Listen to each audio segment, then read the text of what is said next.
Assalamualaikum warahmatullahi wabarakatuh. Halo Sobat Hebat Matsa Surba, kembali lagi di kanal YouTube MTS Surya Buana Malang.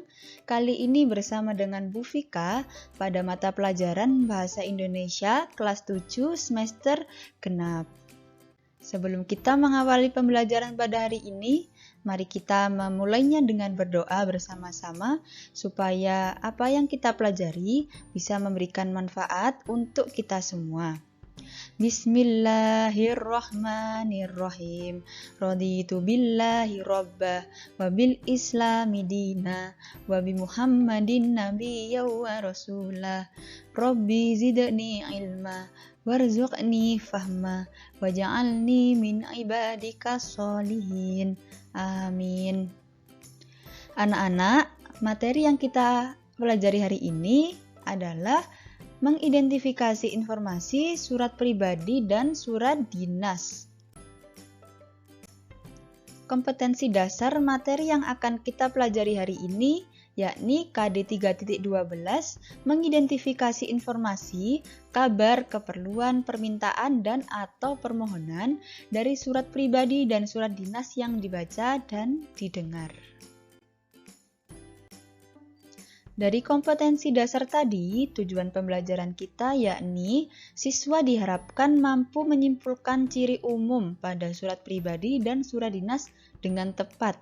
Siswa diharapkan mampu mendaftar kata atau kalimat sebagai ciri surat pribadi dan surat dinas pada teks yang dibaca atau didengar dengan tepat. Ayat Al-Quran yang mengimplementasikan materi kita pada hari ini, yakni materi surat pribadi dan surat dinas adalah Al-Quran Surat Al-Isra ayat 53 yang berbunyi A'udzu billahi minasyaitonir rajim. Bismillahirrahmanirrahim. Wa qul li ibadi yaqulul lati hiya ahsanu inna syaitana yanzaghu bainahum inna syaitana kana lil insani aduwwan mubina. Artinya, dan katakanlah kepada hamba-hambaku, hendaklah mereka mengucapkan perkataan yang lebih baik, benar. Sesungguhnya setan itu selalu menimbulkan perselisihan di antara mereka. Sesungguhnya setan adalah musuh yang nyata bagi manusia. Nah, anak-anak, apakah kalian pernah menulis surat? Apakah kalian tahu bahwa surat itu dapat digunakan untuk mengungkapkan aspirasi? Contohnya, mengungkapkan aspirasi kepada presiden. Nah, misalkan di daerah kalian itu terdapat polusi asap yang tebal, kemudian mengganggu lingkungan dan kegiatan yang ada di lingkungan tersebut karena asap tebal itu membuat sesak di dada. Nah, membuat sesak nafas. Kemudian kalian mengirimkan surat kepada Pak Presiden supaya memberikan solusi bagaimana mengatasi asap tebal tersebut, polusi tersebut supaya udara itu bisa kembali bersih dan segar. Nah, itu salah satu contoh bahwa surat dapat digunakan untuk mengungkapkan aspirasi. Kemudian selain itu, surat juga dapat digunakan untuk mengungkapkan rasa rindu pada teman yang jauh. Nah, ini kalau misalkan kalian memiliki teman yang mungkin di luar kota rumahnya atau mungkin di luar pulau, kalian bisa berinteraksi dengan mengirimkan surat. Jadi komunikasi itu dapat dilakukan lewat surat, berkirim surat. Kemudian surat juga penting untuk korespondensi dengan sekolah dan instansi lain. Nah, ini kalau misalkan kalian menjadi pengurus OSIS, ini surat memiliki peranan penting. Nah, maka dari itu kalian perlu belajar bagaimana menelaah, memahami, dan menulis surat, baik surat pribadi maupun surat dinas. Nah, anak-anak, jadi jenis surat ada dua, yakni surat pribadi dan surat dinas. Nah, sekarang kita akan membahas tentang surat pribadi terlebih dahulu.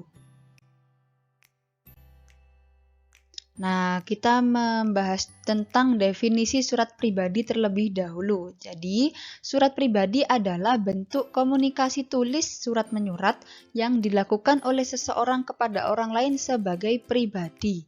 Jadi, personal, bukan wakil atau urusan yang berkaitan dengan kelembagaan atau kedinasan atau resmi.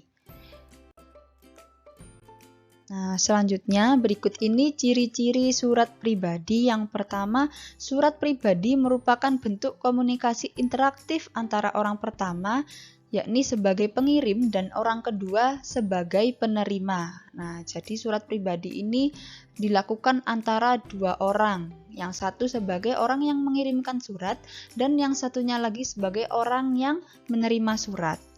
Kemudian surat pribadi berisi beberapa unsur, yakni terdapat tanggal surat dan alamat surat. Kemudian terdapat pembuka surat, kemudian dilanjut dengan pendahuluan, isi dan penutup surat, serta diakhiri dengan nama pengirim surat atau tanda tangan dan juga tanda tangan. Kemudian isi surat pribadi berkaitan dengan masalah pribadi, di antaranya seperti menanyakan kabar, keperluan pribadi, dan juga tujuan komunikasi pribadi yang lain. Selanjutnya, berikut ini terdapat ciri-ciri penggunaan bahasa pada surat pribadi. Yang pertama, pilihan kata sapaannya bersifat pribadi, biasanya menggunakan kata yang emosif dan ekspresif.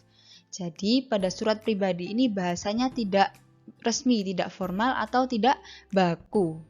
Nah, kemudian yang kedua, bahasa surat pribadi tidak formal tetapi santun. Jadi perlu tetap diperhatikan kesantunannya meskipun sifatnya itu tidak formal.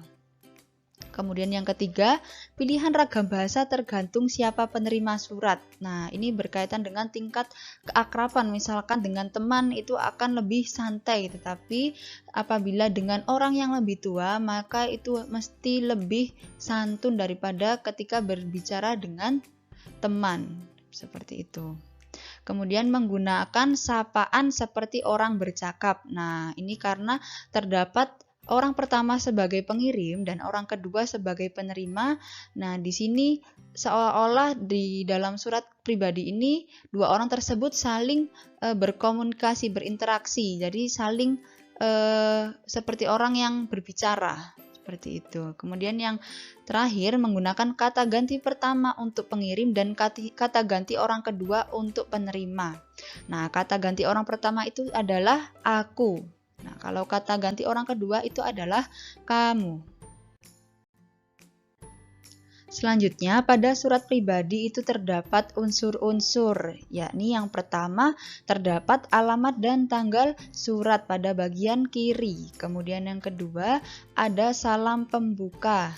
Kemudian yang ketiga terdapat pendahuluan surat dan isi surat, lalu terdapat penutup surat.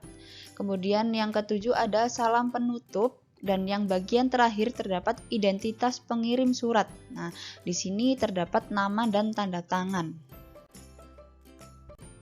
Nah, anak-anak, ini terdapat unsur-unsur surat pribadi. Kita langsung pada contohnya supaya lebih mudah untuk memahaminya. Nah, di sini pada bagian paling atas terdapat alamat dan tanggal surat. Nah, di sini tertulis Malang 1 Januari 2021. Nah, kemudian terdapat salam pembuka setelah alamat dan tanggal surat. Assalamualaikum warahmatullahi wabarakatuh. Nah, kemudian terdapat kalimat pembuka paragraf yang di sini ini menanyakan kabar terlebih dahulu dan mendoakan supaya Bapak dan Ibu si penulis itu selalu dalam keadaan sehat. Nah, jadi ini termasuk kalimat pembuka paragraf.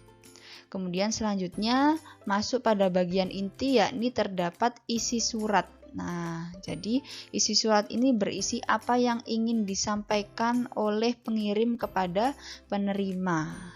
Baru setelah itu ditutup dengan penutup surat. Nah, sekian dulu surat dari Aurin.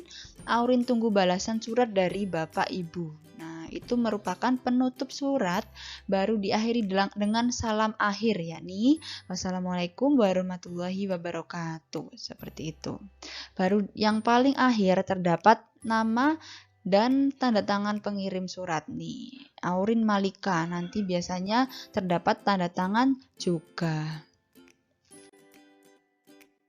Nah, tadi sudah dibahas tentang surat pribadi. Selanjutnya kita akan mempelajari surat dinas.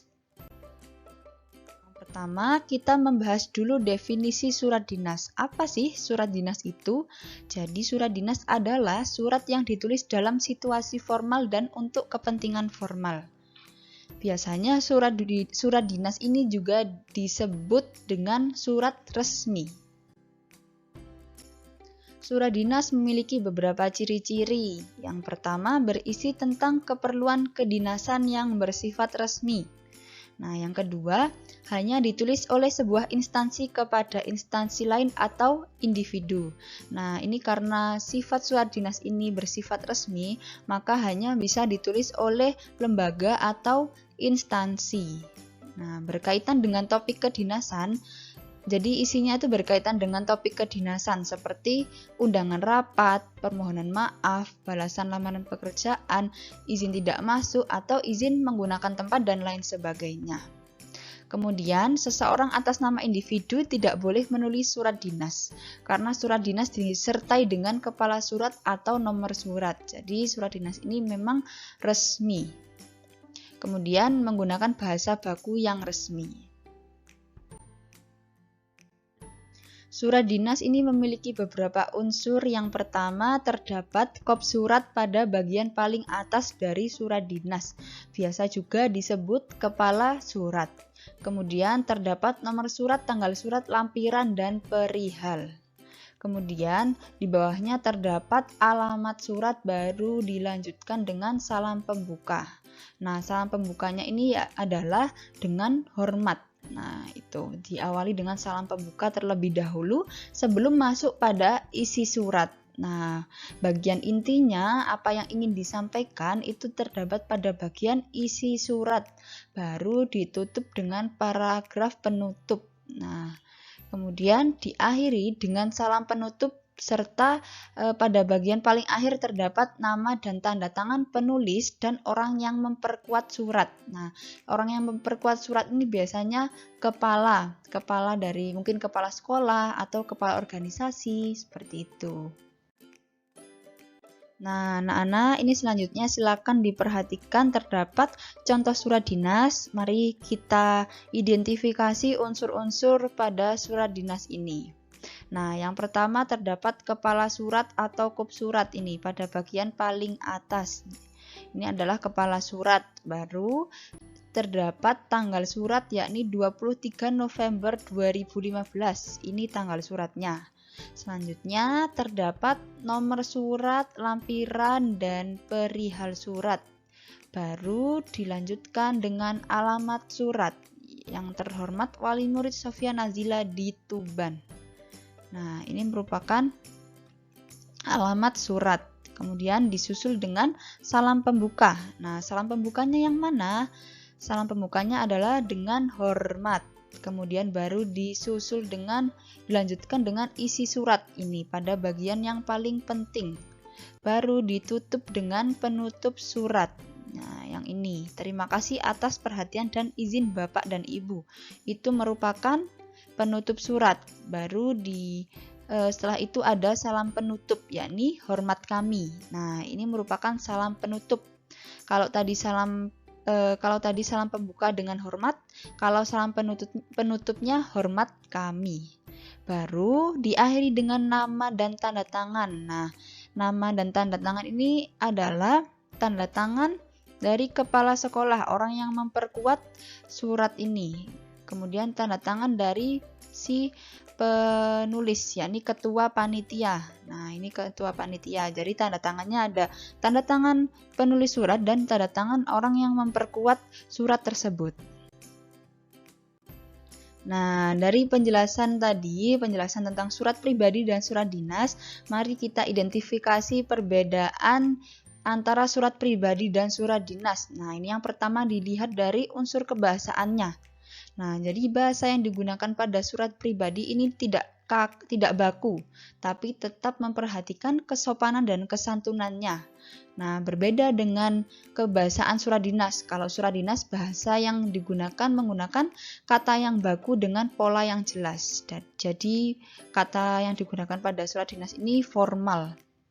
Kemudian yang kedua, dari unsur penulis atau pengirim surat. Kalau pada surat pribadi, itu ditulis dan dikirim pada orang lain atau antara orang pertama dan orang kedua. Nah, orang pertama ini sebagai pengirim dan orang kedua sebagai penerima. Tapi kalau pada surat dinas itu ditulis oleh suatu lembaga atau instansi yang ditujukan kepada lembaga lain. Jadi bukan perorangan, tetapi dari lembaga kalau surat dinas. Kemudian selanjutnya tujuan untuk mengirim surat ini pada surat pribadi tujuannya untuk masalah pribadi. Salah satunya untuk menanyakan kabar. Tetapi kalau pada surat dinas itu tujuannya mengirim surat itu untuk kepentingan yang formal atau resmi. Kemudian unsur nama dan tanda tangan yang ada pada bagian akhir surat. Nah, kalau surat pribadi itu adalah nama yang tertera adalah penulis surat beserta tanda tangannya. Jadi si penulis surat saja, tetapi kalau surat dinas itu berbeda. Nama yang tertera adalah nama penulis surat dan orang yang memperkuat surat tersebut. Nah, kemudian struktur suratnya itu juga berbeda. Kalau surat pribadi itu terdiri dari alamat dan tanggal surat, salam pembuka, kalimat pembuka paragraf, isi penutup surat, salam akhir, serta nama dan tanda tangan. Jadi tidak ada kop surat, nomor surat, lampiran, dan perihal itu tidak ada. Sedangkan surat dinas itu terdapat kop surat, nomor surat, lampiran, kemudian perihal, dan juga tanda tangan penulisnya itu dari tanda tangan penulis dan orang yang memperkuat surat tersebut. Kemudian dilihat dari isi suratnya, surat pribadi itu berisi tentang masalah pribadi antara orang yang satu dengan yang lainnya, sedangkan surat dinas itu untuk kepentingan yang resmi atau formal. Nah, anak-anak, tadi kita sudah mempelajari mengenai surat pribadi dan surat dinas. Sekarang Bu Vika ingin memberikan kalian tugas. Nah, jadi kalian silakan mengerjakan latihan soal mengidentifikasi informasi surat pribadi dan surat dinas yang ada pada link Google Form yang terletak di kolom tugas Google Classroom. Nah, silahkan kalian kerjakan dengan teliti dan dicek kembali sebelum dikumpulkan supaya nanti hasilnya memuaskan gitu. Nah, anak-anak, tadi kita sudah mempelajari materi surat pribadi dan surat dinas. Silakan kalian mengerjakan latihan soalnya dan diteliti kembali. Sekarang Bu Vika tutup pertemuan pada hari ini. Mari kita bersama-sama membaca hamdalah dan doa kafaratul majelis bersama-sama. Alhamdulillahirabbil alamin. Subhanakallahumma wa bihamdika asyhadu alla ilaha illa anta astaghfiruka wa atubu ilaik. Terima kasih anak-anak. Bu Vika tutup. Wassalamualaikum warahmatullahi wabarakatuh.